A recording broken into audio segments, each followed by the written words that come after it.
All right, Brooke, we're live. Hey, How you doing, man? man, I privileged to be here, Brian. Privileged to be here. I'm glad you decided to come on. Whenever I do a podcast, I always think that it would be nice if somebody could sit in and listen to our conversations. And that's what I want to do today is just talk about some things that you and I normally talk about, and let the public sort of look in on our conversation. You're a very interesting guy, and I think one of the interesting parts about your story is that you have sort of reinvented yourself after 60 years old, and I want to say maybe even unintentionally. And it's a great story. So I just want to maybe talk to you about that a little bit. I need to talk to you about a technical issue right off the bat. I'm on, Sure. We got hooked up here early, and I'm on my iPad, and I just got a low battery power. So let me run off real quick. I'm sorry. No problem. Take your time. I'll be 2 seconds to get the power thing right Yeah, back. no problem. Same way, guys. This is special guest today is Brooke Kaine, formerly of Kaine Homes.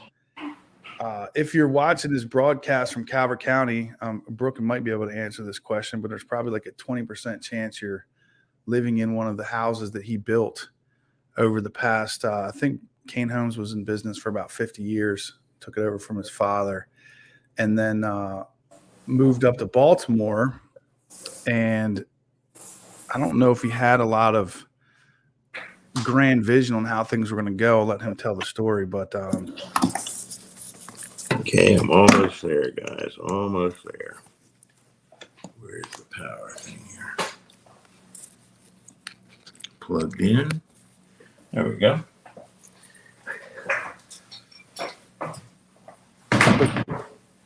We're back. So, Brooke, do you have any idea of what percentage of homes in Calvert County you built? Not enough. Geez, I don't know. There were. So I grew up in Shores of Calvert in Dunkirk, and you said that your very first job was selling lots in Shores of Calvert, right? Man, that goes back. Yeah, that was classic. We would sit over there near that little first pier, that thing on the left going in, the little dock or whatever the hell it was.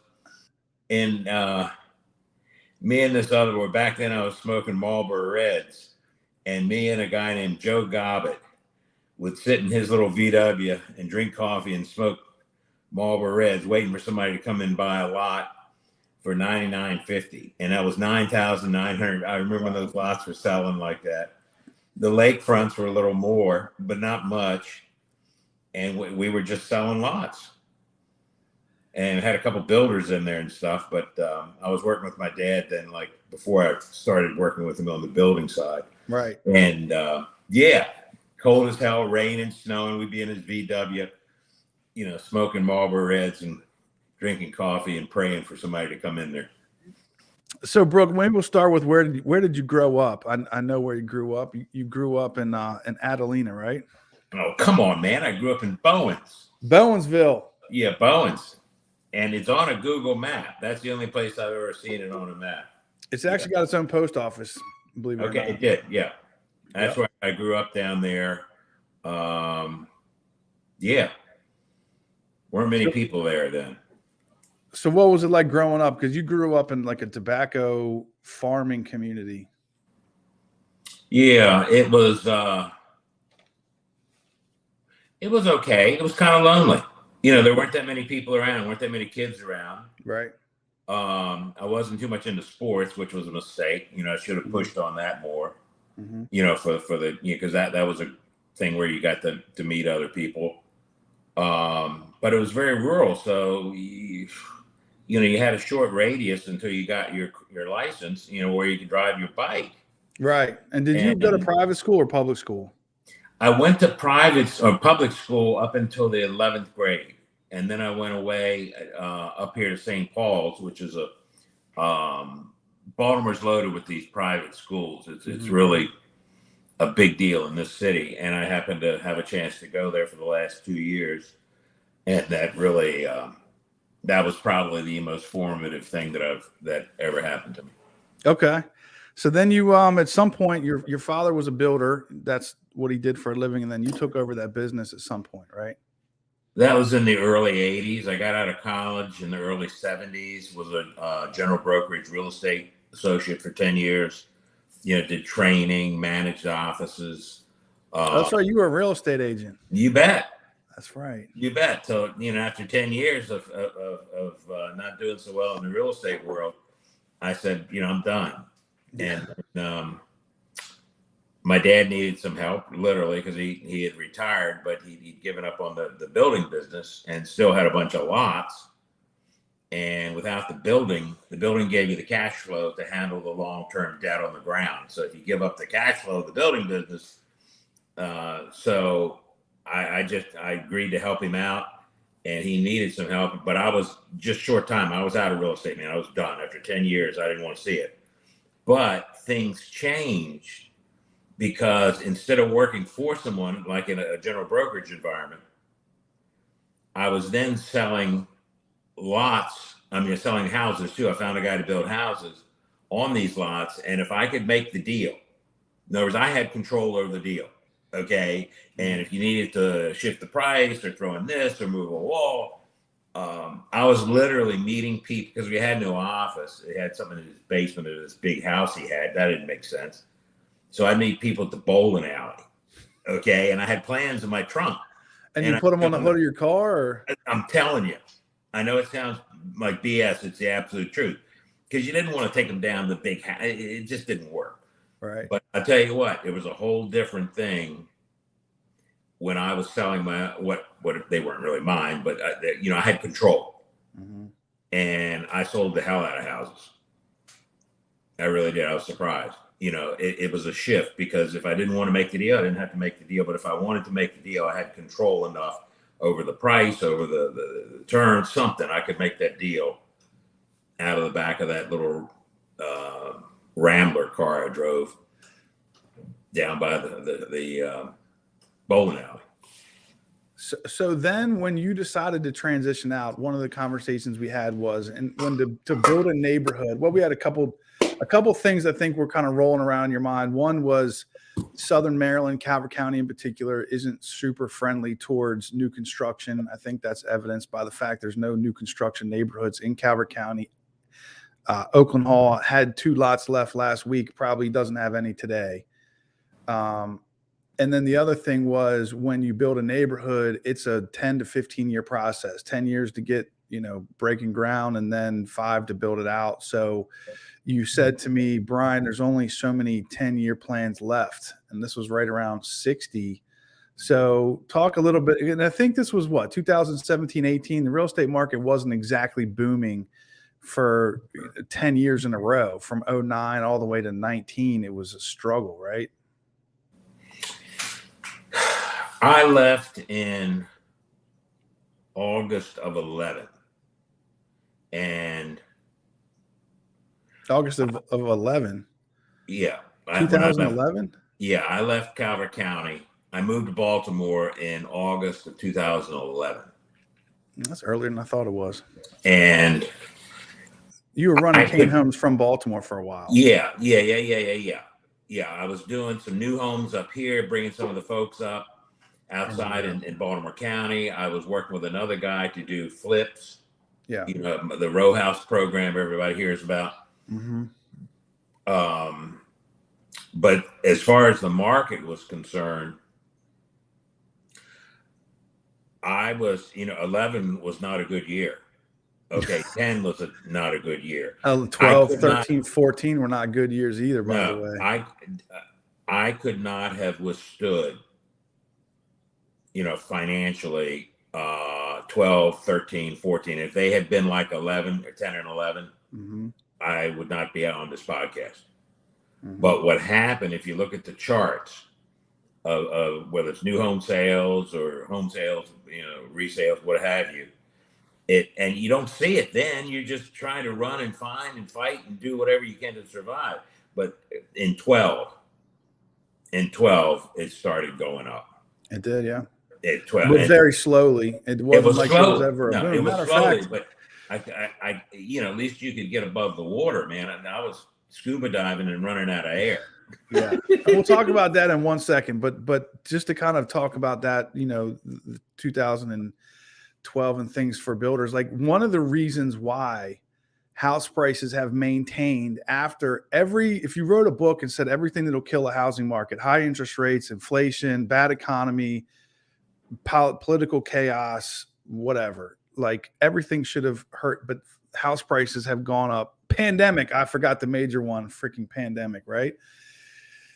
And yet house prices have maintained even at 7.25% interest rates, which is where we just saw last week. It came back down a little bit because of the bank that collapsed, but it had to do with the fact that new construction didn't take off. Now, the story that I was told is it was a compound effect. First thing was there were so many foreclosures in the market during that 10-year period after the crash that it was very hard to compete because there was still, nice houses being sold dirt cheap. So the profits were low.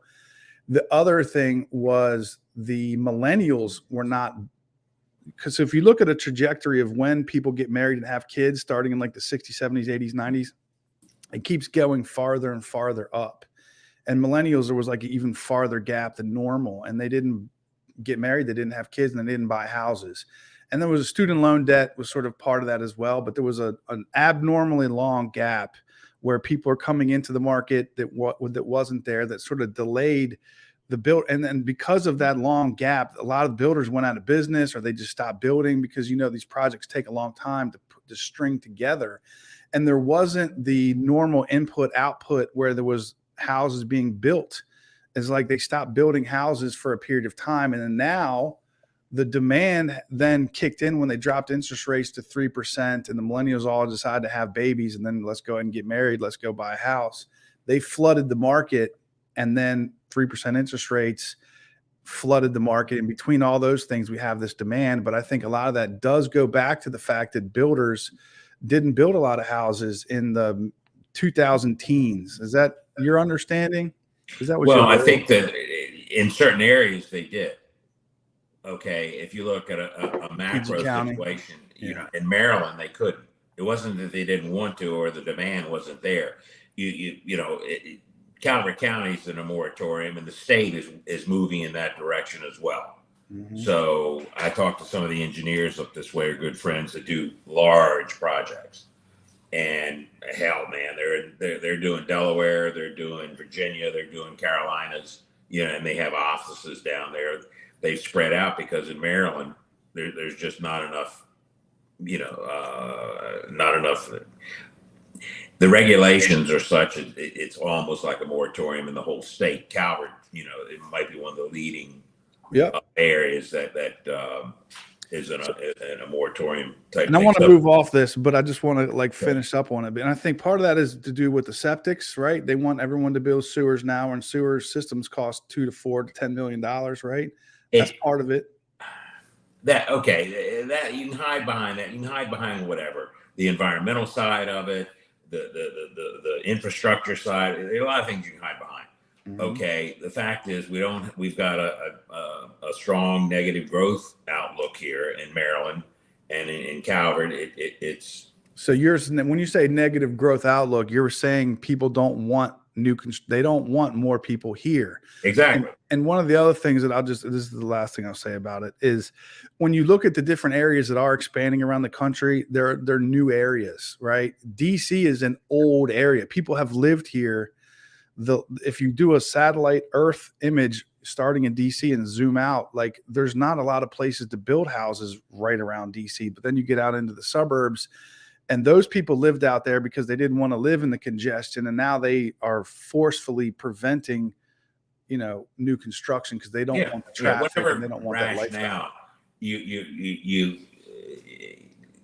There's ground to develop, but with the cost and risk associated with it, Brian, it doesn't make sense. Yeah. Okay, so that's part of it in this area. Countrywide, I don't. It is the same actually in the rest of the country. The regulations are very, very hard around the country. So let's move off of this a little bit. You timed the market almost perfectly getting out of this thing, and then I guess had you been a builder, and 2019, you probably would have been happy. But so let's talk about, you end up, so you're in Baltimore and you decide to start Charm City Builders. You partnered up with somebody and you had a unique idea there where you were using a model home for flips, right? Is that how you would describe it? Like, that was the unique offering that you offered. Is in Baltimore, there's no new houses at all. You can't build a new house. So anybody who buys a house in Baltimore is buying an existing house, and you were giving them a unique opportunity to like pick out your cabinets and your granite and your paint colors, right? Yeah, that became, and I, because I was a new home guy. Yeah. I was, so I said, well, hell, why don't we do like a model home kind of thing, and then we'll have 3 or 4 row houses that we either have under construction, or that you can still pick certain things out, and da da da da da. That didn't work at all. I mean, you did 40 of them or something like that. Like, it was working. Yeah, but it wasn't for the purpose that I had envisioned it, like a new or an old new model home kind of thing. Okay. Now you were too much of a divergence from the way it's normally done, that it didn't just like take off like wildfire, but you were still flipping a lot of houses. Yeah, we did 20, 30 houses a year, which is a lot up here. A lot. Okay. But the new home marketing thing did not work. Okay. Because people wanted them finished. They didn't want to get involved with, you're selling to millennials for sure. And they wanted it done. They just wanted to walk in, end of story. They didn't want to pick out their lights. They didn't want to pick out. And so it was a very nice model. And we sold it as a home. But that's not what broke up the band. What broke up the band is your partner says this isn't fun anymore, right? That was your conversation. Yeah, we are great friends now. Yeah. We still were then, but we were so much alike that we were like, how magnets push away. Yeah. And that became that. So I still continued to fund him, to be one of his funding. But I asked if other people needed money, so that I expanded the hard money business beyond just one person. But no, so that's what we're at now, is hard money business. That's what Brooke Kaine is now doing. We've now come into the last chapter. So you left in 2011, and part of your story, I think, is starting over at 60. How old were you in 2011? 61. I was born in 50. It's easy to calculate. So. Or yes, I was 61, right? 2011. Yeah. So you're 73. I'm 72 now. You're going to be 73. Come on, man. Back well, it depends on when your birthday. You're born. That's right. You're born 4th of July. That's right. Yeah. Born on the 4th of July, baby. All American. Another 4 or 5 months here before 73. I'm okay. It's still going strong, by the way. You look fantastic. Every time I see you, have a lot of energy. All right. Well, thank you, sir. Thank you. So you left at 60, and then at that point you didn't necessarily need to start over. Like obviously we got to pay the bills, but you weren't in like a situation where you needed to like blow up this big business. I think you've sort of just done the next right thing as you've gone along. So how did you end up where you are today in this, hard money business? You said you're going to lend money to your partner who wanted to continue flipping houses. You wanted to get into the hard money business. I think you had said you met a couple people at a diner somewhere, and they were like, Brooke, writing down a little piece of paper. Here's some numbers. Check this out. Like, how did that happen? You got invited to the meeting. Well, when Tyler and I were doing houses, we did well on some, and because you don't know the row houses, it's a tough business. That flipping houses, particularly or anywhere, but in Baltimore, you're dealing oftentimes with 100-year-old plus houses that have all sorts of interesting things behind the wall, so to speak. Yeah. And so, some you did great on, some you found stuff behind the wall. It was difficult to project profitability until the very end. And on some deals, I was charged a small amount of interest, to manage the money. I was the money side of it, okay? And Tyler, my partner, he would find them, oversee the construction. We both loved to market. and did a great job with the houses as far as finish and warranty and all that. But sometimes the percentage, which was like, I think 6%, something like that, I was charging just, because Christine had to move the money around. There was some administration involved. But sometimes that was more than we made on the house. And I said, geez, maybe, and then I started finding out about this thing called hard money, which I knew nothing about. And it was basically private lending. And that's what I kind of was to him and didn't realize it. And in 2014, him and I were together 12 to 14, something like that. And he's doing quite well now. I think last I heard he was doing 40 over a year. So he's rocking and rolling. So I said, well, look, I'm going to see if anybody else needs money. And a lot of hands went up. So I did my first loan the end of 14. And the business kind of took off last year. Just break down a little bit what hard money is for you. So when you get a house, normally you go to a bank and there's something called covered loans. They follow all these guidelines. And that's why when you go to settlements, your stack of papers is that big, because in order to foreclose on you, they have all these regulations to protect people and whatnot. And hard money is where you just go to a guy or a gal and you're like, hey, I want to borrow this money. And there's just very strict terms, and you're borrowing it from that person very short term. Usually these are intended to be 6-month loans, right, Brooke, at the most. And they can go longer, but they're very expensive. And the goal is, if you're a house flipper, you need money to buy all your materials, pay your crew, buy the house, and then, hold the house for a period of time until it's sold. You have a mortgage on it. And, these loans are easier to get because as a mortgage company, they won't lend you money if they know you're going to sell the house, because it takes them 6 months in order for them to see a profitability, as weird as that might sound. That's how it is for them. So you have to go somewhere else to get money. So unless you're independently wealthy and you can afford just to buy, a broken down house for $200,000 and finance another $100,000 in repairs and then hold the house for 3 or 4 months until it sells, you go to somebody who has something called hard money, and they give you a short-term loan. And then the goal is, if you do this perfectly, you want to flip this house around in like 6 weeks or 8 weeks, and then put the house back on the market, sell it very quickly, and get back out of the loan, because the less time you're in the loan, the less money you pay in interest, and you go on and do the next one, right? Is that a good description, Brooke? That's basically it. I haven't had one work that way yet, but that's basically it. Well, basically what we'll do, and the reason they used it, I looked it up, hard money, it's because the lending is typically based, or used to be, and for some people, based on the hard asset more than the credit worthiness of the borrower. So you're looking at the property harder than you're looking at the borrower. That's where it came from, hard money. I understand. I've never heard that before. Yeah, because when I first heard it, I said, well, hell, every bit of money I ever made seemed like hard money to me.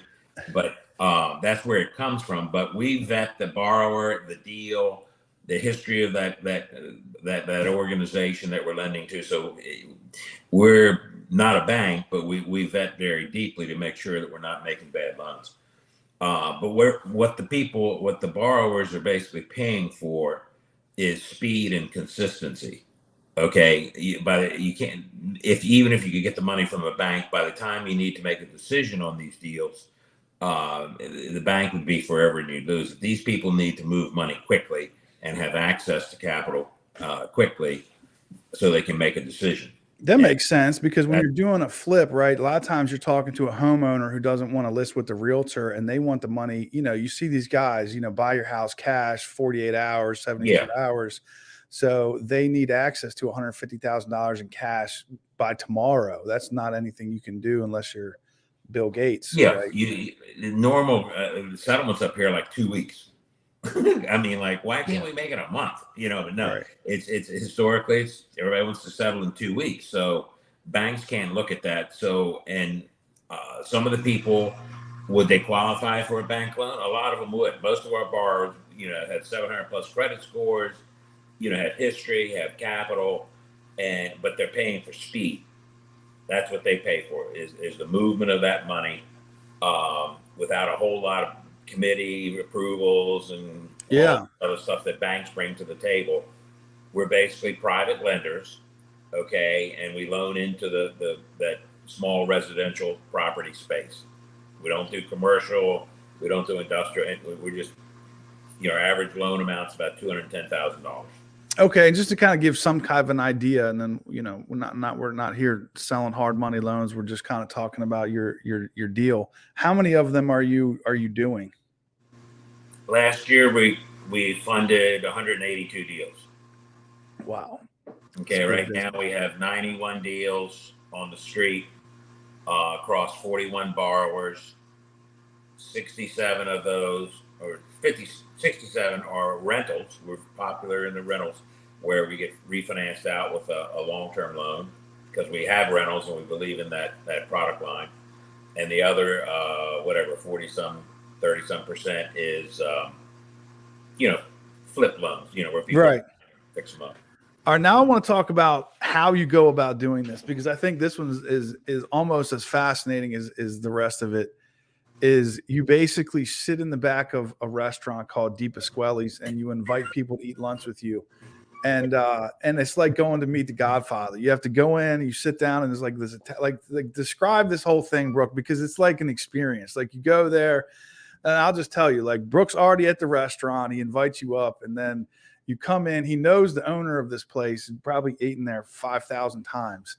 And then they have all the food behind a glass case, and Brooke, he's like, "Oh, come on up here." He's like, go ahead. We're going to try the pastrellis or whatever it is. And we fill the plates up, and then he comes, sits down. And he's like, so tell me about yourself. And then, at some point, Brooke says, listen, anything I can help you with, any questions you have or any resources, I know a lot of people, I can help you out. And if you ever need any money, here's my terms. Is that kind of, that's it. But legitimately, that is how you have created this entire 180 loans last year, is by sitting in the back of Di Pasquale's and inviting people out to lunch. Is that true? This sounds like I'm on the up in the chair saying, "Did you or did you not on the night of?" I mean, obviously you have a team of people that you work with and you have a business, but I'm saying like the way that you went about creating this business, the way that you get clients is they come meet you at Di Pasquale's and you sit down, you buy them lunch and you talk to them. And obviously there's paperwork and all that, but like you literally, how many times have you eaten at Di Pasquale's? We did 22 lunches in February. 22 lunches in February. So okay. How did that even happen though? I mean, because I've never read a book that says go find yourself a restaurant and invite everybody out. Like I will say this, when you and I met, you bought me a book. I don't know if you remember the book. Do you remember the book? Never Eat Alone, right? And here we are talking about Brooke never eating alone. So that was the book that you bought me. I guess I read it too. Yeah. Yeah. Okay, it does. Stuff in hindsight is always 2020. Stuff in hindsight's always 2020. So when originally Tyler introduced me to the place, okay, and it was one of these, they're 108 years old Italian market, and I liked it. I liked the food, and so that I didn't have an office. So we'd go there for lunch, and then it's 2012. I started going there, and then when the money business started picking up, that's where I would meet people. Now, understand a couple things. One, I used it more. I enjoyed the lunches. I enjoyed hearing other people's stories, and it wasn't like, hey, this is where I'm going to sell hard money. This is where I could talk to people and learn from people, and they could learn from me. And out of that became a relationship, the most important thing in the world. And as you got to know more people, you helped other people in any way you can. And all of a sudden good things happen for you. Okay. I mean, not because you don't do it because of, I'm just saying something happened because so it's unintentional, but not it's intentional yet unintentional. Let me It's over. just back up a little bit, maybe like 30 or 40 years. You were a how to win friends and influence people trainer at some point in your life. That was a true movement for me in Yeah. my early 20s. And along those lines of just understanding how to build relationships, you had sort of alluded to the idea that your business is based on relationships, even though you're literally a lender. It's all numbers. Your business is based on relationships, and you've built that business with over lunches. So talk a little bit about that. Like, how did that even evolve? You don't feel when it's doing. I mean, early on when I was first lending, and I was doing it all. I was approving the loans. I was going out to draw inspections and all that. And I said, hey, I will not loan you unless I buy lunch for you. Okay. And what I was trying to do not across from a desk, because I didn't have an office and that's cold anyhow. I was trying to figure out and look at this person and kind of interact with this person and say, hey, if we have a problem, and I was trying to figure out I was going to say, hey, if we have a problem, are you going to make this a we problem or is it going to be a me problem? And what I'm saying is, if it's a we problem, we can work it out somehow. If it's a me problem and you're trying to stick it to me, okay, I'm not, and that's what you're trying to do because you're betting on these people. In a way, you're like, looking back, you're almost like a venture capitalist. That sounds real sexy, but you're betting on, you've got the hard asset. All right, so Brooke, so you're sitting down with somebody, and what questions do you ask? Do you have some secret question you ask, and the way they answer it, you find out if it's a we problem or a me problem? Am I giving away your secrets here? Like, how do you go about it? It's just discerning that. It's different for each person, Brian. Okay. I try to, where do you want to go with this? Kind of an overview of why they're doing it. But now, because we don't really deal with any new people that have never done it, I want to know more about their history. I want to know about their wins, and I want to know more about their losses. Okay. And I've got two questions now that I like. One is, what's the best advice and what's the worst advice you've ever had? And those two, they get you people thinking. But it's different. I'm just trying to hear a story. I want to hear their story. What motivates them, what drives them. And then through that conversation, you're trying to determine whether or not they are going to see you as a me problem or a we problem. Yeah. Yeah. And what types of answers do you get that sort of like a red flag? That's a good question. And does that happen often? Do you find yourself, like, what percentage of people, they get up and you text your assistant, you're like, that's a no, put them on the no list? Come on. There's a book I just finished. I forget the name of it. Maybe it was What's in It for Them. Great book. A guy named Joe Polish. And he talks about givers and takers. And I don't know what the exact phrases are, Brian. I don't know whether it's body language. I don't know how they're dressed, how they're whatever. And you get to say, hey, this person's a taker. Yeah, aren't most people takers, bro?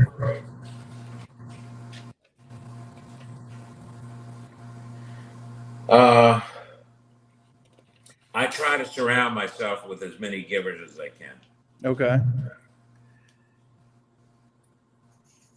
I'm not successful 100% of the time, but I've been blessed by trying to discern the givers and the takers out there. And I try to keep as many givers as I can in my closer circle. Okay. Well, let's talk about a little bit about the wins and losses then. Let's talk about some times you were telling me before we started this call that you had a conversation with a guy and he was telling you that during your hardest times is when things are the most important, and that's when you look back and you realize that's when you were sort of at your shining moments is during the worst time. So I know one of those times you said that your building business was struggling, and you took your. I'll let you tell the story, but you took a sum of money and bought a consulting firm's advice. Yeah, this was when the market was starting to turn, and I had some, family issues that I had to pull me away from the business, and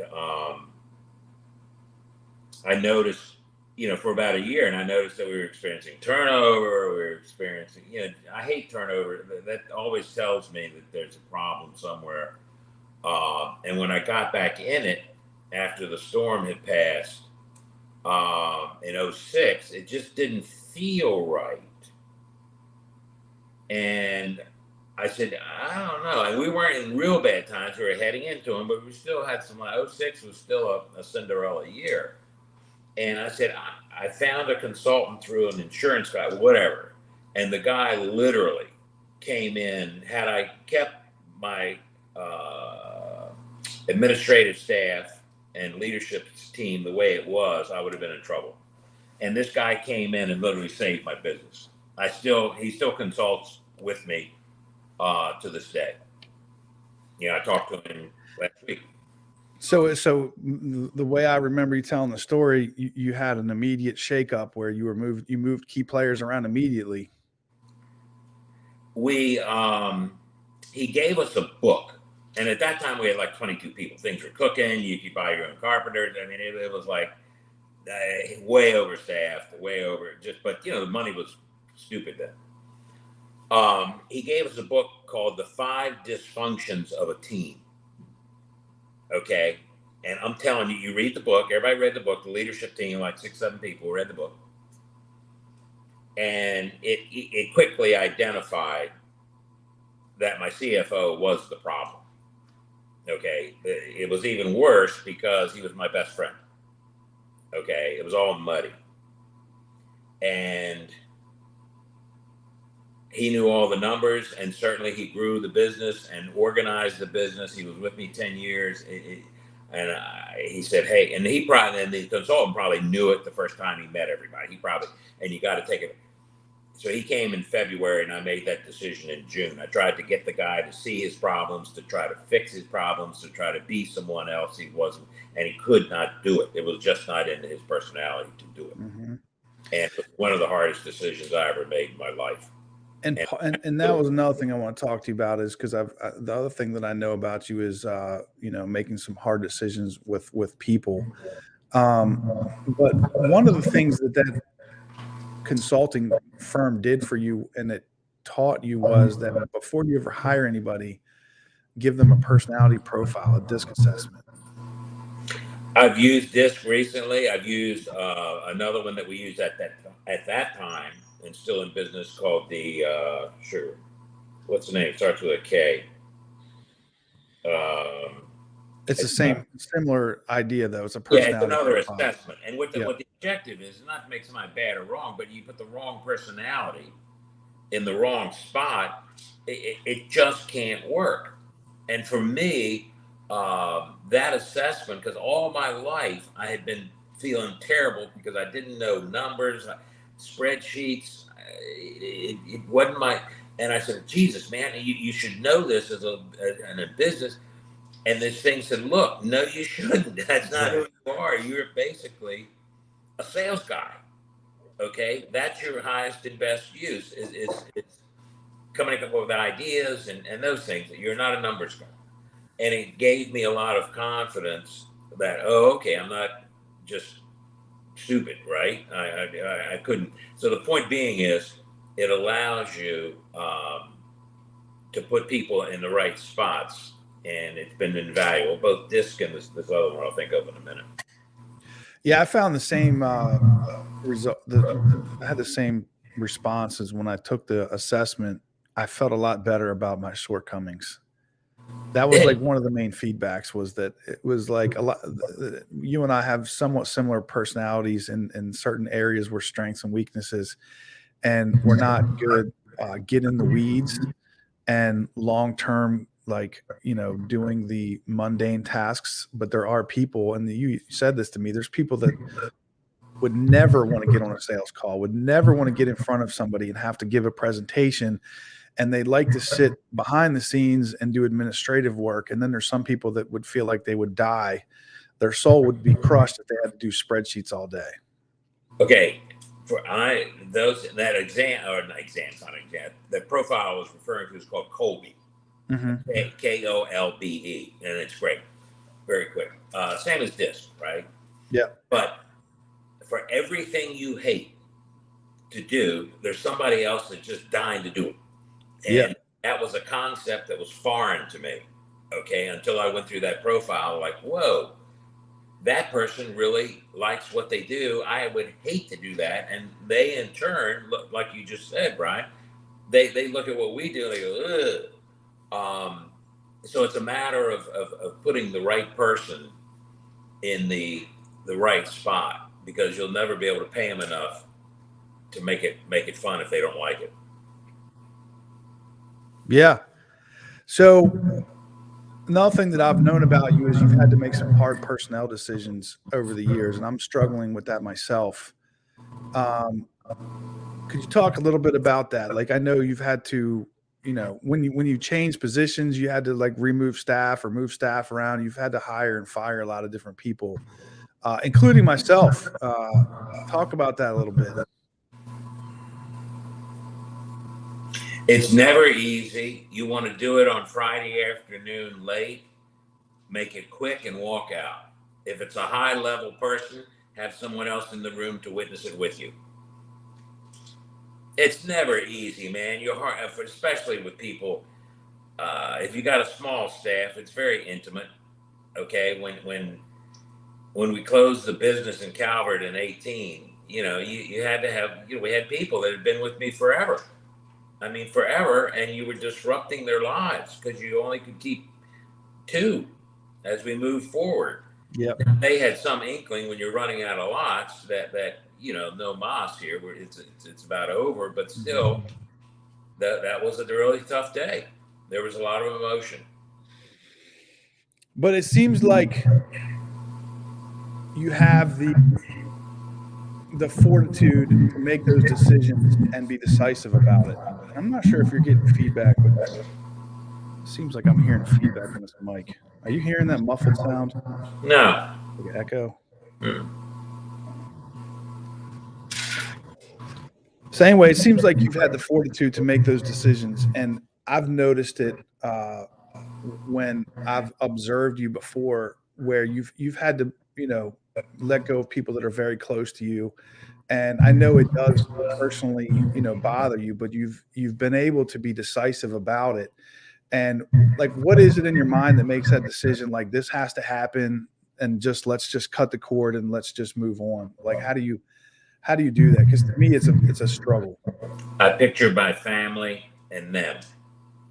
I'm serious. I picture it's my family. I see my family and I see the person, and I say, hey, where's I can't, that I have no choice. I mean, and that's what the last thought I had before I go in the room. I appreciate that. I remember one time we were having layoffs, and my manager was firing this lady. She's like, I have 6 kids. How are you? And this lady had been warned, right? And he says, if you keep screwing up, I'm going to have to answer to my kids and my wife, because I'm going to get fired. Like, so at the end of the day, there is that. And then there's also scenarios where there's people that are doing a great job that resent the person who's holding everything up. But I mean, you're not always firing dead weight. Sometimes you're hiring, people that are valuable to you and important to you, that you care about. And I know that's a tough situation.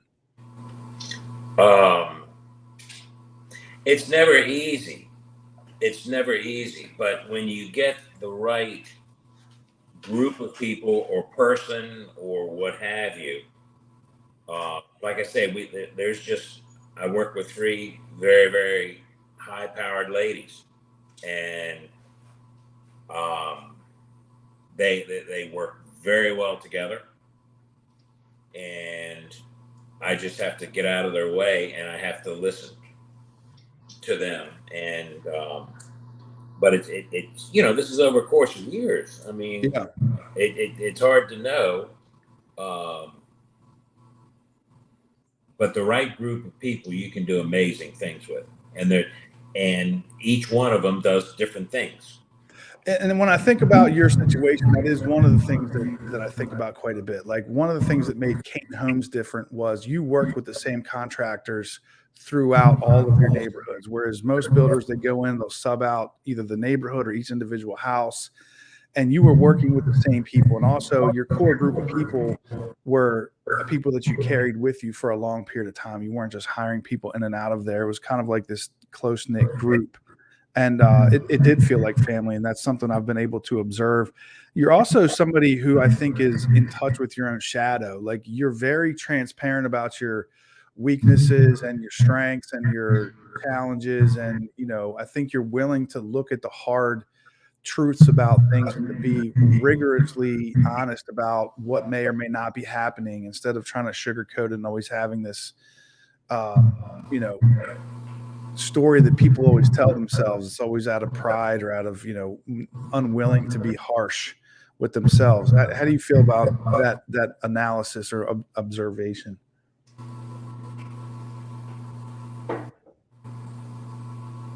I think that as I've gotten older, the insane value of relationships has come into more focus. Now, I will say this, and I'm not trying to necessarily, everybody says it sets it up like that, that story. Okay, I'm not trying to diss Calvert County, but when I came to Baltimore, it was a change in attitude from one of scarcity on many levels. Scarcity of people, scarcity of relationships, scarcity of opportunities, up to an abundance. Okay, so that took me away. I was shocked that people would share, to the guts, their businesses. They were openly friendly and helpful, and I was not used to that. And you say, how did you do all those lunches? Are you kidding me? I've got unlimited stories to hear. I've got tales to tell.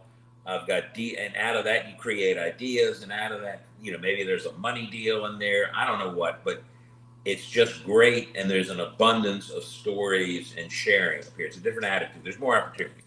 One of the books that you and I both shared an interest in was The Go-Giver. And it seems like that has fit your personality and, that never eat alone sort of idea of meeting people and being willing to give back. And I think my description of the way that you presented is like, listen, I know a lot of people. I can help you out. If you ever need anything, call me. And I think you're the kind of person that would take time to help somebody out. You have helped me out recently with the hard money lender in Virginia. That was just beautiful. It worked out fantastically for this lady who was in tears. Her life was falling apart.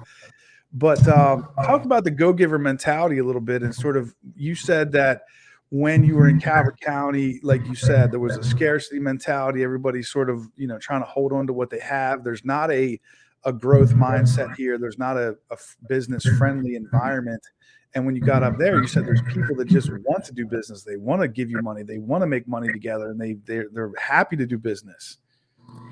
Okay. You try to get me to move up there at some point. You know what I mean? The first thing I go into, and this is early, I was still involved with the Home Building, Maryland Building Industry Association. I was a local president here for the Baltimore City chapter, but I was still building then, so I had some relevance. But I got to meet a lot of people. One of them was Michael Braverman, who was head of zoning, head of housing, he was like the man. And I went in to see him, and I heard good things about him. And I said, well, do we have any maps showing this or that, in the area? And he had this great map on the wall that showed different districts in the city and very loaded. He goes over to the wall, pulls the damn thing off, rolls it up with a rubber band, and says, hey, anything I can do to help you be successful, call me. That's crazy, isn't it? I'm used to like planning and zoning, like, hey, put your head down here. Here's the hammer. Boom. Let me tell you all the things you can't do. Yeah. And it's like, well, can you help me figure out how to do it? No, that's not my job, is to tell you what you can't do.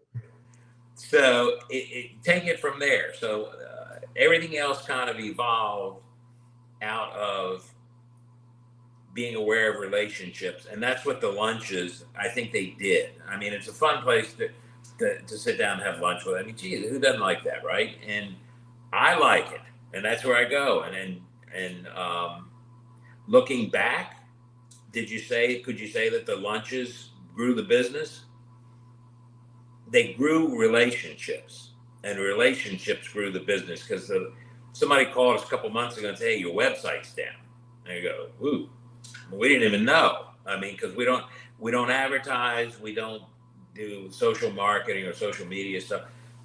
So what have you done to cause that business to grow? The only thing we've done consistently is enjoy people over lunches at Deep Pasquale's. Come here, Brooke at Deep Pasquale's. All right, so let's talk about that a little bit. And you and I had this conversation before we jumped on about whether or not what you've accomplished now is more of an accumulation. So one of the things that I know about you is that you have an energy and you have a zest for life, and you also are an avid learner and an avid reader. Like we're always discussing whatever book you're reading. Like I have a book, you just mailed me a book, something about I haven't read it yet, but something about the attitudes towards money, or what is it? Psychology of Money. Psychology of Money. Good book. Good book. Right. So you you became successful at starting at 60 in two brand new businesses you had no knowledge of or interest in. And we were discussing how that was mainly because you have spent your entire life learning and building relationships and learning how to be, sort of working on yourself, right? Like part of these meetings that you're having with people is you're also learning how to develop relationships, maintain relationships, and you got some of those ideas from books that you've read. It's deliberate as well as your personality kind of fits, right? It sort of works together. But talk about, do you still read books now? Are you reading? Well, let me show you. Okay, I'm going to swing this around. And this, you might say, this is right on the edge of hoarding. This could be a hoarder issue. I got to work with my person on that. But I've got a few books Look that at I that. haven't read. You see, over here stacked up to the right. Yeah, I got to get through those. So those are books you have not read? I'm going to read them. Yeah. But you like business books, right? Yeah, I'm a nonfiction guy, and I got plenty over there. So I might not be here by the time all those books are finished being read, but I sure. What are some of your favorite books? I know, obviously, How to Win Friends and Influence People is sort of like a base, right? Yes, and then on top of that, certainly the 5 dysfunctions of a team. But that's when you got a little bit more people to work with. But The Go-Giver was a life changer. The Go-Giver set my mind right, about make sure that you're a giver in any way that you can be. One, because it's a great thing to do for other people, but two, it just makes you feel great. Yeah. Okay. It just makes you feel wonderful. Yeah. And I've had the opportunity to help people where they've quit their jobs. It's been life changing, and I can tell you, from where I sit now at the time at my age and looking back, there is no more fulfilling feeling than whether you've helped them with a loan or helped them with advice or helped them with a relationship or wherever, and see them blossom and grow, because of a small part that you've given. And I'm telling you, mm-hmm. I'm living the best days of my life now, because I can see this evolving and happening. And it's Go-Giver was a real pay it forward, forget about transactional relationships and that crap, and just enjoy your sandwich, your real Italian at Deep Pasquale's. What other books would you find to be good reads? What's in it for them? Yeah, is a great book. Who Not How really helped me get somebody, the stuff that you hate doing, find somebody that loves it. And I had gone off that track and I was trying to learn to do some computer stuff myself. Get somebody to help you out. I thought that was a very good book. Hold on one second. There's another good book that I read.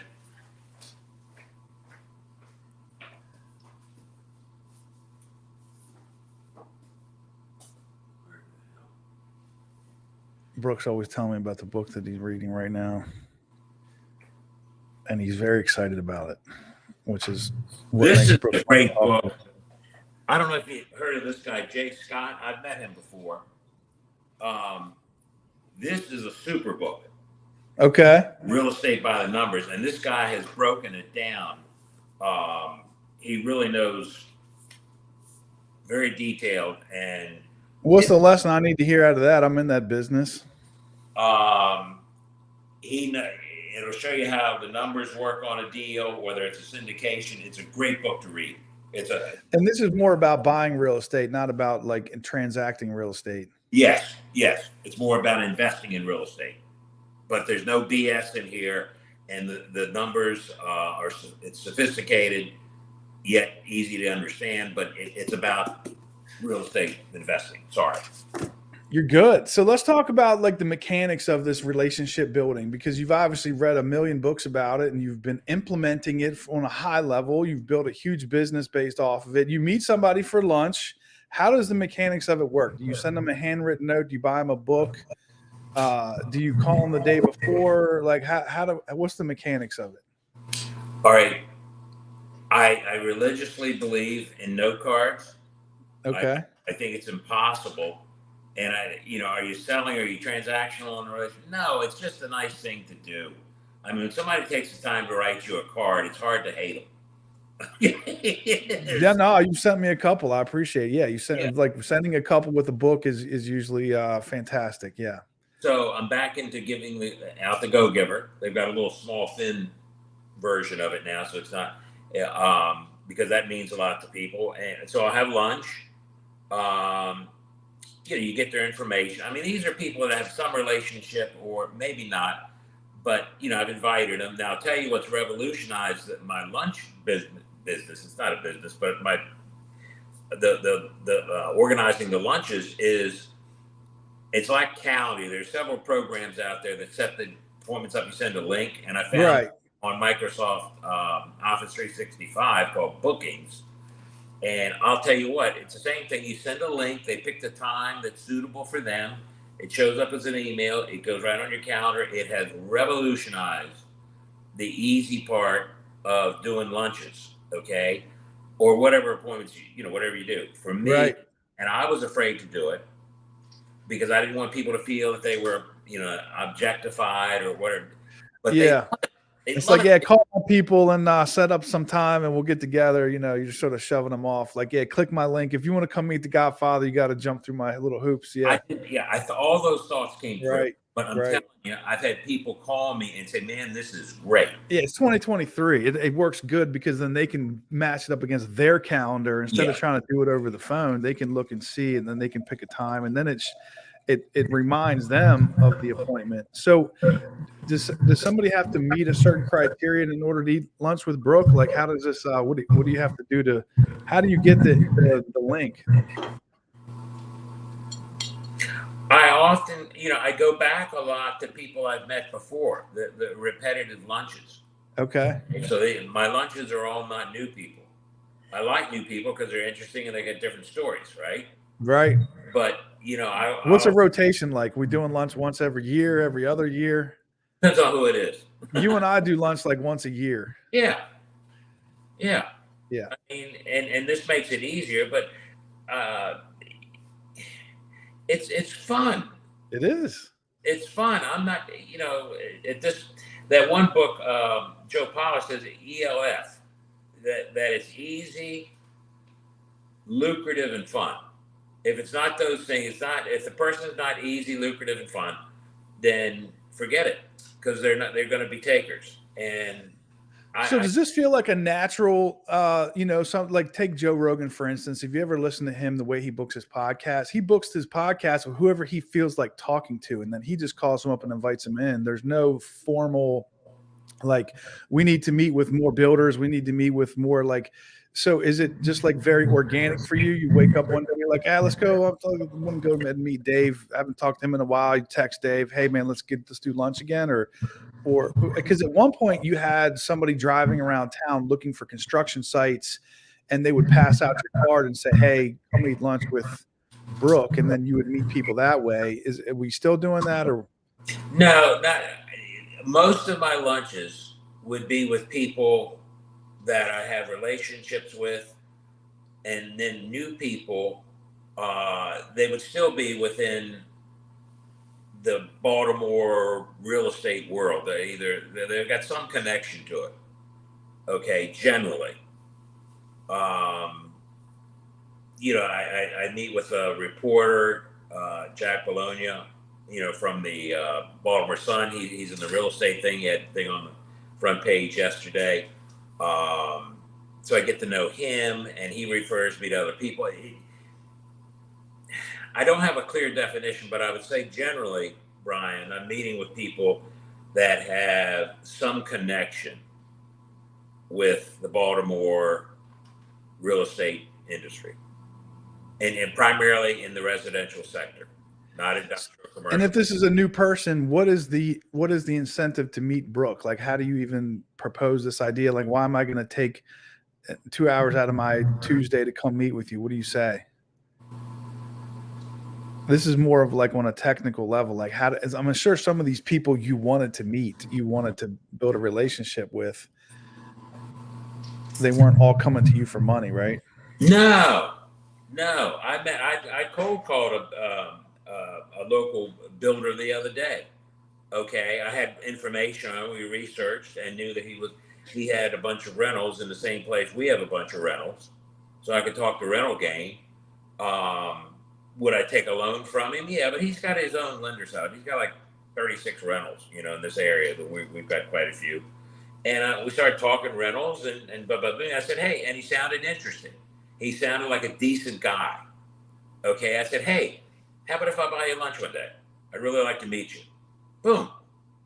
Okay, and I met him, and nice guy. I don't think I would do any loans, but it was whatever. So found out that he needed help with tenant placement, and Carrie does tenant placement, and she's placed 4 tenants in 4 of his rentals.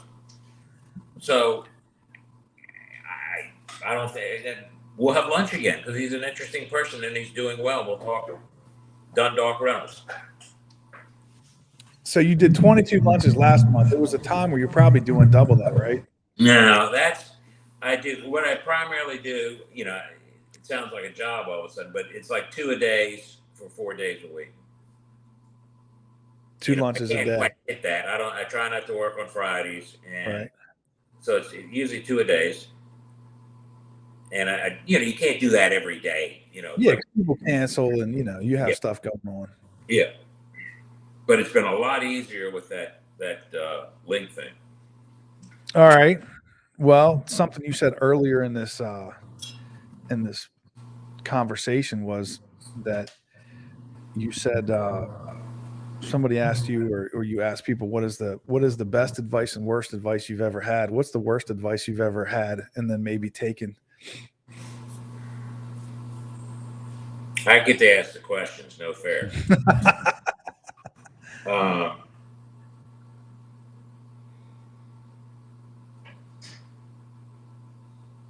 I can't think of the worst. That's hard. I know a lot of bests, but I'm struggling with the worst. I'm struggling with the worst advice I ever had. I know there's been some. I tend to blank those out, quite honestly, because I can't. But I've got a bunch of good advice things. All right. Well, let's talk about some good advice. What's some good advice?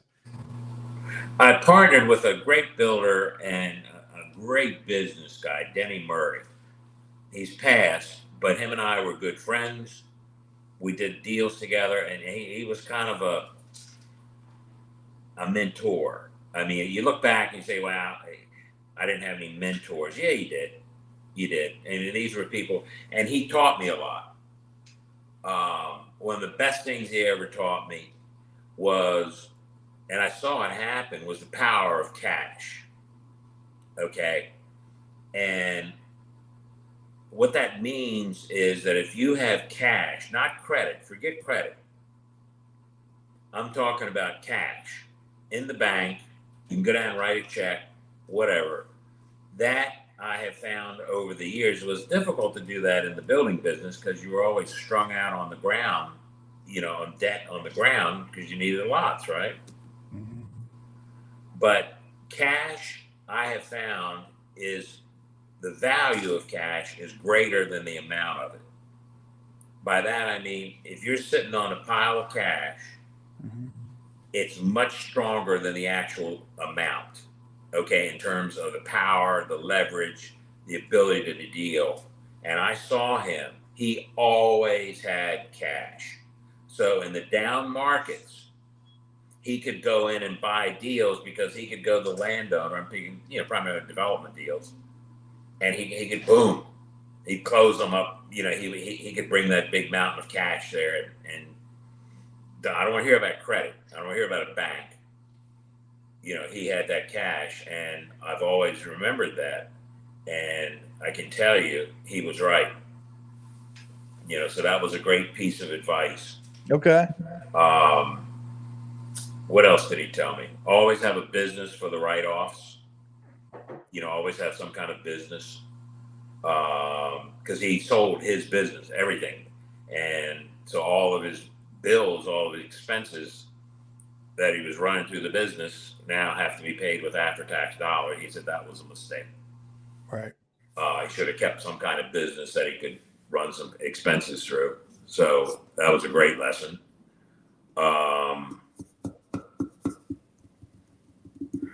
What else? Those were two good ones. I got one from Dick Holler. He's a great friend in Calvert County. I mean, he always said he was using it when you, like employee, when you cut salaries or you have to put them down, they have to step down to a lower level job. He says it's tough to go from corn fed to grass. He was right. And he was right. You can never, when you demote somebody, just put a bullet in them because they're going to die anyhow. So I remember that as good advice. You had just told me before we got on the call about firing people. You said do it swiftly or do it, just I can't remember how you even phrased it, but it was something along the lines of, you have to do it quickly and decisively, and you have to be courageous about it and just get it done. Well, what happens, and I've had this before, and I haven't terminated that many people. I mean, I didn't have that big a business ever. But people are going to want to debate it. They're going to want to have a debate. Well, what do you mean you're firing? I mean, can I? No. So, and I read about it, how to do it, and all this kind of stuff over the years. And no, you want to do it late Friday afternoon if you've got to shop at people because it's not pleasant. And if it's a senior member of your staff, you should have a witness there. And that person also does the cleanup. Okay, here's where it gets. Mm-hmm. But don't debate it. There's you're boom, you're gone. In a more pleasant way. And then just leave. At least that worked for me, and that's what I was recommended to do. Yeah. And that's the way I always did. There's no debate. You're not changing the mind. We're not going to get talked out of it. I know I'm terrible, but boom. Well, I think that so you and I were working together in some capacity. I was trying to be your mortgage lender at your builder business, and then I was for like a week. And then we had a client who needed to get approved, and I wasn't able to give them a decisive answer immediately. And then the other lender was, and then Shannon, your person who was in charge of all this, was uncomfortable with the situation, and you were like, "Look, we're just going to squash this whole thing. And it was something that I had been, working towards for a long time, and I was pretty upset about it. But I felt like that you were like, listen, I love you, man. And I want to still be your friend, and I still want to maintain a relationship with you.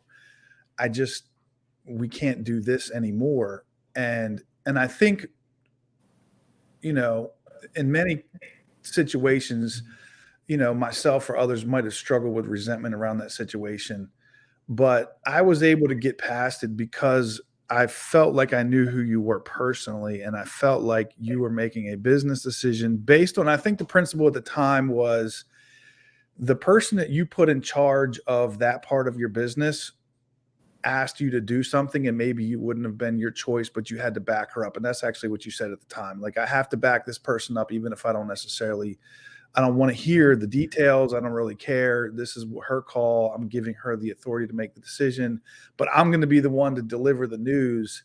And, I think that helped me to maintain our relationship, pretty much kept just moving forward after that. And I felt like you did it in a way that was, I didn't take it personal, Shannon, not to get into the weeds of the specific of that scenario, but I'm just saying, like, when I went through it personally, like, I felt like I've been fired before from people, and I'm still mad about some of these real estate clients that fired me. Like, yeah, you all know who you are, you know what I mean? But I don't feel that way. I don't feel that way about you, Brooke. And I felt like your character sort of backed it all up. And I feel like that's why it was able for me to transition into the next week. Like, hey man, how you been? How's your week? You know what I mean? Well, I appreciate that understanding. Yeah. You have to back your people up, even if you don't agree with what they're saying, because if you don't, and I've done that before, I've overridden their decision, and you basically neuter them. Yeah. Okay. Because at that point, I remember one time Shannon, and she was just amazing. She was an incredible employee to work with. I can tell you that. She built beautiful homes, because she was basically in charge of options and finishes, and she was the one that created these homes, and she had a great sense of style and taste. And she did a house one time and made a mistake on not charging for the garage. It was a $30,000 mistake, and she was just busted up. She was crying. She was highly upset about it. I said, Shannon, I got your back. You made a mistake. Okay, boom. It's like that quote I use so much now, that Jalen Hurts, the Philadelphia quarterback, came off the field of the Super Bowl, 24 years of age. And they asked him, how do you feel? And he says, if I can't win, I learn. I mean, just powerful. I use that statement all the time now. And that's the same thing, kind of what I told her. Hey, what did we learn from this? The money's gone. The mistake was made. You're a great person. It happens, right? So what can we learn? Yeah. But I wasn't going to say, okay. She said, well, you can take it out of my salary. Get out of here. No. So you have to back your people 120%. I do. And that means, you felt that commitment that I had to Shannon that didn't work out. Yeah. Well, Brooke, we already discussed the fact that you're 73. And God damn it, I'm 72. You are going 72, turning 73 on 4th of July. Yeah, man. You are going strong, my friend. Like, hey, look, I'm 72. But I'm just saying, like, a lot of people are in the twilight of their life. They're sort of winding down. They're sort of getting into hobbies. Like, you seem like you have been picking up momentum. Your business is growing, and it seems like you have a vigor and an energy. Like, do you have hobbies, or is business your hobby? Is this what keeps you like lit up? Like when you talk about business, you light up, you're popping, your energy goes up. Like this is your hobby, right? I think it is. Yeah. I You don't had our fish, you don't have accountants a one time. boat, you can afford all of these things, and you live a simple life as well. I mean, obviously you're not, living in a shed or anything, but you don't have like a whole bunch of stuff going on. The accountants told me one time, says, hard money is your hobby. And most people, he said, that we work with, their hobby is like costs money. Boats, planes, toys. Your hobby makes money. He says, you're the only person I've ever met whose hobby makes a bunch of money, right? Right. So I would, I know it sounds crazy. I would do this for free. I mean, to be able to help people, meet new people, come up with new ideas, and and try them out. I mean, no, this is the best thing I've ever. I'm living. And you're not slowing down. You're not winding down. Like at one point, I think it was about 4 years ago, you were thinking about wrapping up. It was right before the pandemic, right? You were getting ready to go to Paris for like a month. You're going to go like some weird country. I don't even know, is Morocco or something. You were going out there, and then you decided to get back on the saddle and go back towards the light, right? So what's your plans now? We're still rolling, right? Yeah, I tried the no growth thing. It's hard for me. I mean, when your employees say we can do more, it's hard to say, okay, well, nah, we're not going to do that. So yeah, we're in a growth mode. Okay, but you personally, like you're not trying to take your foot off the gas. Like I'll tell you, for me, a couple years ago during the pandemic, I had enough deals. I didn't have to worry about anything. I took my boat out in the middle of the bay and I tied a rope to my ankle and I just floated and I stared up and watched the clouds go by. And I was smoking cigars on the beach and found these abandoned islands and stuff. And it was like I was living this life that I feel like people would want to live. And it was like, this is kind of boring. Like, let's go back to work. You know what I mean? Like, it seems like that's what's keeping you going, is like that's your interest, your hobby, your energy's coming from this business. And it's like you don't seem like you could retire if you wanted to. Obviously, you could go to Morocco and get some like weird coffee they cook in the sand. You know what I mean? We could do that, right?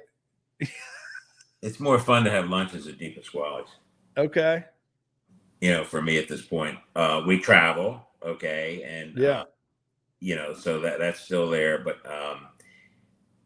I'm not into the boats and the toys, and I had some in earlier years, and the second home thing, I've kind of gone through that. Being able to help people, I swear, being able to have some financial, be in a financial position where you can support people and back their ideas a little bit, take some risk with them. It's great. It's the relationships. It really is. You're getting the energy from the relationships, from the people that you have, and y'all are doing business together, and that's got your energy up. Yeah, because you come up with different ideas. Particularly, I'm a morning person, so I get up early and I'll read a book, and then I'll come up with an idea. And then when they get up, when everybody else is up, I'm running the idea. Hey, can we do this? Let's try this. And it's I'll do that for as long as I can. Going back to Dick Holler, I asked him, because he's in his 90s, bless his heart. And I said, Dick, what is it that you want to do most as he's still sharp as a tack. And he gave me, this is like 6-7 years ago. He says, I want to remain relevant. I want to remain relevant. That's his long-term. And I thought about that, and I do think about that a lot. And I think what drives me to those lunches and where I get so much enjoyment from is that it allows me to continue to be relevant. I can help people. I can create ideas. Is relevant the word? Because relevant is like has meaning in the bigger picture. Is it more like engaged? Whatever you want to call it, I can see that being the term too, that I can bring value to the relationship. Okay. That I can bring value to the relation. There's something I can do that. I tell you, that's my fear, Brooke. My fear is that I'm going to be older and I'm going to go over to my daughter's house And when I leave out the back door, she's going to be like, ah, yeah, you know, like, and I'm going to be like this embarrassing, fumbling old man. And when I feel like if I caught that over my shoulder as I'm walking out the door, I'm going to sell everything and move into a cabin in the woods. And I'm going to say goodbye to everybody. I'm never coming back. You can't. That's not who you are. Well, I'm just saying, like, my fear is to become old and embarrassing. And what I can tell you this, I remember meeting you. So what happened was my wife was encouraging me to meet more people, and I was very shy. And she was like, all right, we're going to go into this builder. And you were sitting there, and I was like, great, I'm going to freaking meet the owner of this guy. Right. I was like, nah, I'm not prepared for this. I didn't spend my life in sales. I was in like IT. I was in corporate world. I was like, wasn't used to meeting. My wife, of course, talks to everybody. So she's talking to you. And as we're talking, somebody walks in, and your face lit up, and you're like, hey, and you go meet this guy. And I was thinking, man, this guy's got this like big personality, like, you know, and I can tell you that you look and sound and your mind is literally exactly the same as it was. We probably met 2010. Like you are almost identical to whatever that was 15 years ago, 13 years ago.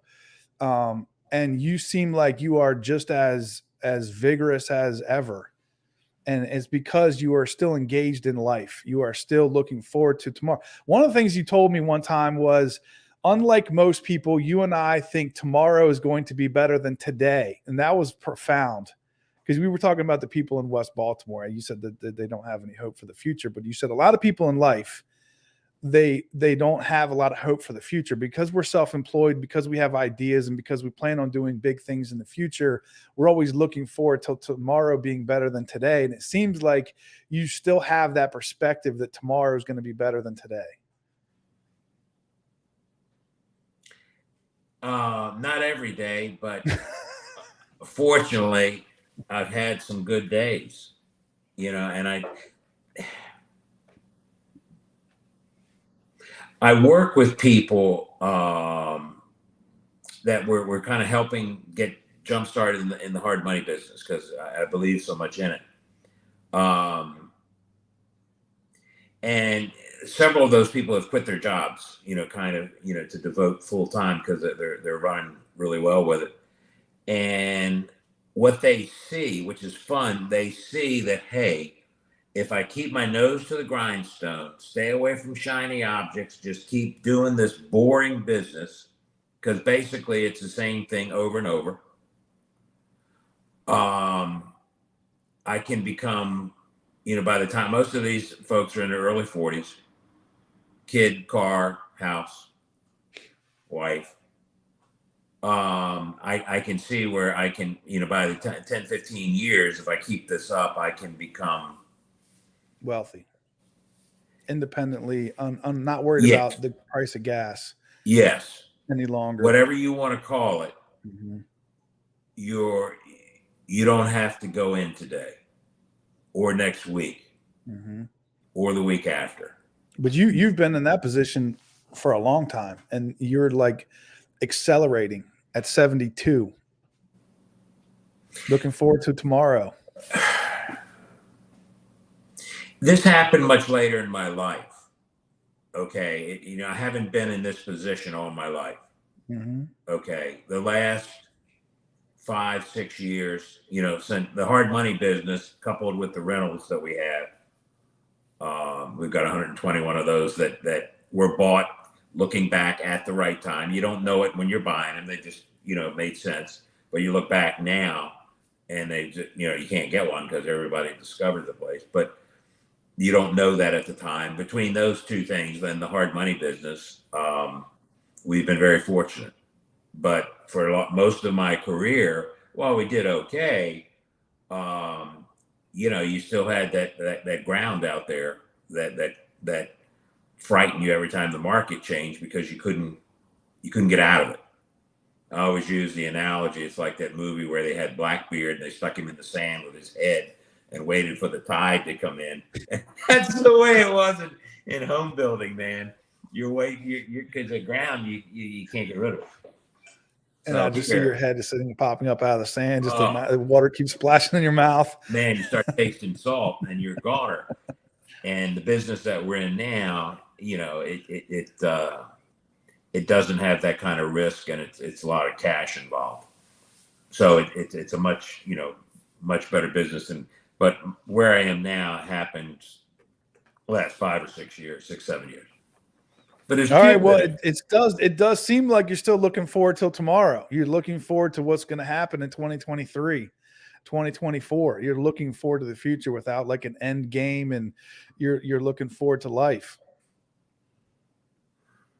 I am Having fun, more fun than ever. I'm sincerely, I'm having the best time of my life. Now, getting old is a pain, okay, and there's lots of issues on as you get older, but health wise, body wise, that kind of thing. But on in terms of my emotion and in terms of my personal feelings about things, I'm having the best time of my life. I've been blessed by so many people. Well, Brooke, I appreciate you, man. I always love talking to you. Same here, my friend. Same here. I appreciate you having me on. I'm glad that we were able to sort of let people in on our conversation, because I feel like if you and I called each other this morning, we would have had the same exact conversation. Yeah. We always sort of have this, and I appreciate you, man. So, do you want to finish up with some advice? Maybe you've had some time to think about that question. Some good advice you've had over the years. I give it away. Okay, what knowledge you have, anything that you've gained, just give it away. Be a go-giver. Right, be a go-giver. Read that damn book and just give it away. And I'll tell you what, you say, well, I don't know. I don't see a connection between giving it away and getting it back. No, that you can't have that kind of, just give it away. And I'll tell you, at least for me, good things start to happen. Good things start to happen. Just give it away, help the next person, pay it forward, wherever the hell you want to call it. And good things start to happen in your life. I can tell you that. So when I was in the mortgage business, I had this glass wall behind my desk. It was like 10 feet, right? And the whole wall was covered in glass, and I could use like the magic erase markers on it. And for one period of time, I asked people to give me quotes, and I'd put all these quotes up, and I had all these quotes on my wall. So across the top, the one that covered all of them was Zig Ziglar. And this is exactly the same thing said differently. You'll have whatever you want in life if you help enough other people get what they want. No kidding. Yeah. It's the same thing. Just help, give, whatever you do. Don't sit there and say, well, hey, man, I can sell this knowledge. No, forget all that. Just give it away. And I'll tell you the other one, that this one probably encompasses you without you really thinking it through. And that is, people will forget what you did or what you know, but they'll never forget how you made them feel. Great quote. And it's so true. It's so true. And you have a good way of stepping outside yourself and your own personal ego and being considerate towards other people and their thinking and what they're trying to accomplish, and helping them get there, and making them feel, good while they're engaged with you. I appreciate that. It brings me great joy. I mean, yeah. All right, Brooke, I'm going to wrap up, man. You have anything else you wanted to talk about? That's good. Thank you for having me on. And, thank you for thinking about me. Yes, sir, Brooke. All right. Have a good day.